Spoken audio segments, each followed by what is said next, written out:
réunis en assemblée clandestine, les grands maîtres des plus importantes sociétés confraternelles secrètes préparent le chemin de la Révolution. Ils chargent Joseph Balsamo d'abattre le régime absolu en France et mettent à sa disposition un trésor inestimable. Balsamo est servi en outre par un pouvoir exceptionnel, celui d'hypnotiser un médium ayant le don de seconde vue. Il va se rendre à Paris avec Fritz, son fidèle valet, son vieux maître Altotas, alchimiste fantasque et inquiétant, sa femme Lorenza, capable de lire dans le passé ou l'avenir et de voir à distance les actes du présent. Mais Lorenza craint de perdre son âme en cédant au pouvoir étrange que son mari exerce sur elle. Un accident de carrosse lui permet de s'enfuir. Balsamo trouve alors asile au château du baron de Taverney, pittoresque vieux noble ruiné qui vit seul avec sa ravissante fille, André. Le soir même, pour savoir où Lorenza s'est enfuie, Balsamo hypnotise André. Celle-ci se révèle un médium aussi étonnant que Lorenza. Elle lui annonce que la fugitive se dirige vers Paris pour se réfugier dans un couvent. Elle lui apprend en outre que son frère, Philippe de Taverney, est l'officier commandant l'escorte de la Dauphine, qui se rend de Vienne à Versailles pour célébrer ses fiançailles, et que la princesse veut faire halte le lendemain à Taverney pour connaître le père et la sœur de Philippe. De fait, le lendemain, Marie-Antoinette arrive.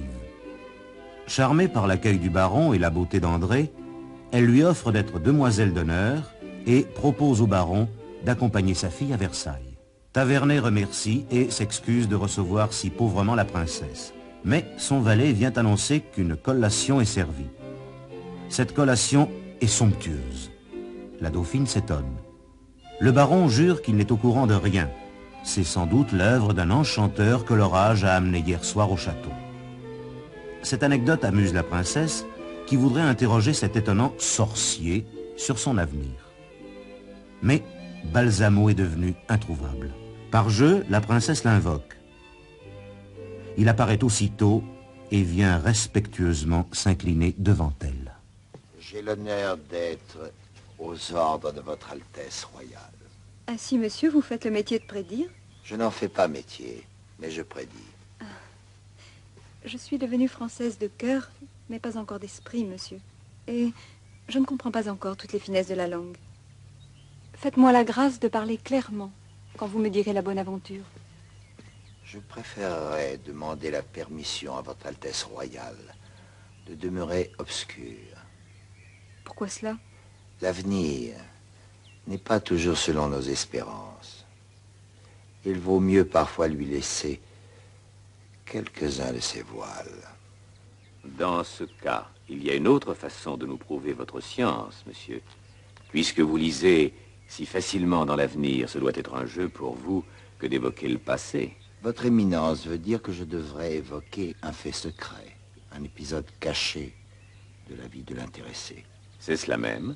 Avouez, monsieur, que ce serait nous donner une belle preuve de vos dons, mais le pouvez-vous? Certainement, éminence, je le pourrais. En ce qui me concerne, je vous en défie. Alors, souvenez-vous, madame, il y a au palais de Schönbrunn un cabinet où Sa Majesté, l'impératrice Marie-Thérèse, fait sa correspondance secrète. Le cabinet de Saxe. Oui, tout le monde sait cela. C'était il y a 5 ans, un matin vers 7 heures. L'impératrice n'était pas encore levée. Votre Altesse entra dans ce cabinet. Oui, cela m'arrivait souvent. Sur le bureau était une lettre que Sa Majesté avait écrite la veille et n'avait pas encore cachetée. Eh bien? Votre Altesse lut cette lettre. Sans doute fut-elle mécontente de certaines expressions, car elle prit une plume et raya 3 mots. Vous souvenez-vous de ces mots? Je m'en souviens. Pourriez-vous les redire? Je le pourrais. Eh bien, dites-les. Ma chère amie, votre Altesse royale désire-t-elle maintenant que je dise à qui était adressée cette lettre? Non. Écrivez-le. Votre Altesse désire-t-elle un peu de lait?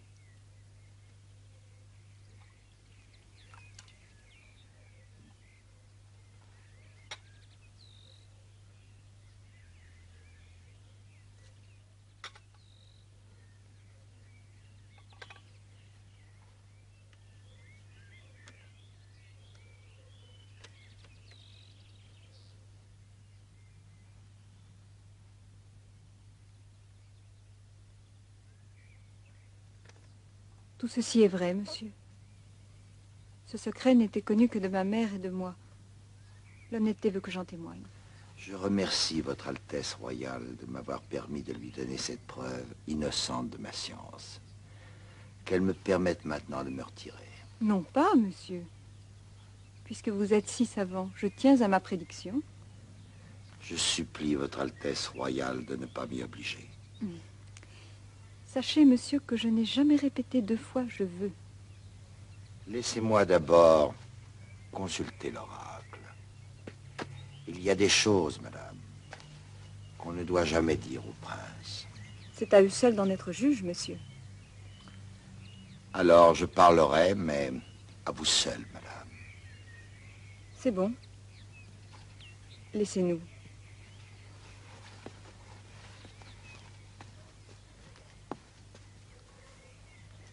Maintenant, parlez, monsieur. Non, madame, il faut que vous m'interrogiez. Mon mari m'aimera-t-il? Il vous aimera. Beaucoup? Trop, madame. Mais enfin, je serai reine. Vous regretterez de l'avoir été. Pourquoi cela? Je veux savoir. La destinée de chacun est entre les mains de Dieu, madame. Je ne fais qu'interpréter des signes. Ceux qui marquent votre avenir sont assez clairs pour que vous puissiez les lire vous-même. Que dois-je faire? Simplement fixer cette carafe. Pourquoi moi, pourquoi pas vous? C'est le secret de votre Altesse royale, pas le mien.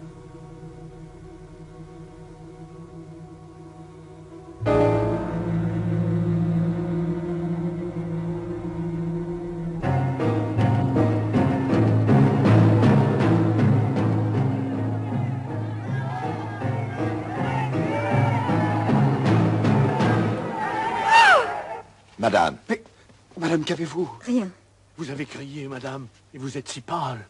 J'ai été prise d'une sorte de vertige. La fatigue, sans doute. Votre Altesse royale ne veut-elle pas se reposer un peu au château? Non, merci, je dois repartir. Je me pique, monsieur, d'être un esprit éclairé, et je ne crois guère à la sorcellerie. Me direz-vous pourtant ce que contient cette carafe qui fait trembler les princes? Voyez vous-même, Éminence. De l'eau claire.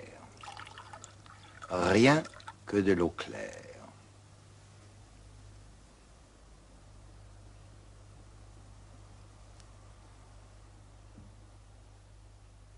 Le lendemain matin, André de Tavernay et son père, répondant à l'invitation de la Dauphine, quittaient leur château pour se rendre à Versailles. On apporte encore une malle, hein? Vous la mettrez là.